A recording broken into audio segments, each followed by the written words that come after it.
In the cradle of humanity, more than 1,000,000 years ago, 5 souls walked the endless African savanna.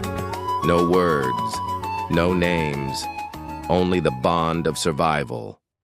They ran, not from enemies, but from something vast and unseen. The leader, broad, resolute, gripped his hand axe like an extension of his will. Behind him, the elder woman guarded the group's fragile knowledge in her satchel. The young moved with tense purpose, the wounded youth refusing to slow them. They stopped as one, formed a silent arc against the golden sea of grass. Ready. Then the sky broke. Dark clouds rolled like an advancing army. The wind turned cold. Rain came sudden and merciless, slashing sideways across the plain. Before them, the river they had crossed at dawn now roared in fury. Brown water surged, swallowing the land they had walked only hours before. No hesitation. The leader pointed upward. They climbed slick rock as lightning carved the sky, each handhold a choice between life and the flood below. Night fell heavy. On a narrow ledge of stone they waited, soaked, exhausted, watchful. Shadows moved in the darkness below, eyes reflecting distant lightning. The storm raged on, but they held, higher, always higher. At last, the rain softened to mist. On a broad ledge, they stopped. The leader knelt.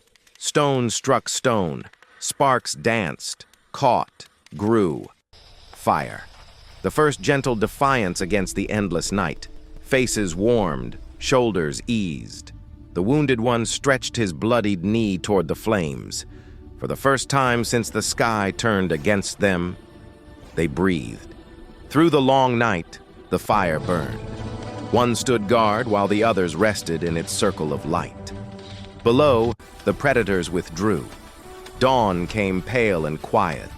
Mist rose from a changed world. The valley they knew, now a glittering inland sea. The leader turned his back to the drowned land. Without a sound, the others followed. A decision made in motion, they gathered their tools, tightened their grips, and walked. Across dust and heat, they moved as one. Through shimmering midday haze, beneath the shade of ancient acacias, over rises that opened to endless golden horizons. They did not look back. This was not the end of a journey, but the beginning of all journeys. The storm had taken their path and given them the world. If you enjoy ancient history, human evolution, cinematic animations, or realistic survival stories, like, subscribe and comment. Would you survive this storm?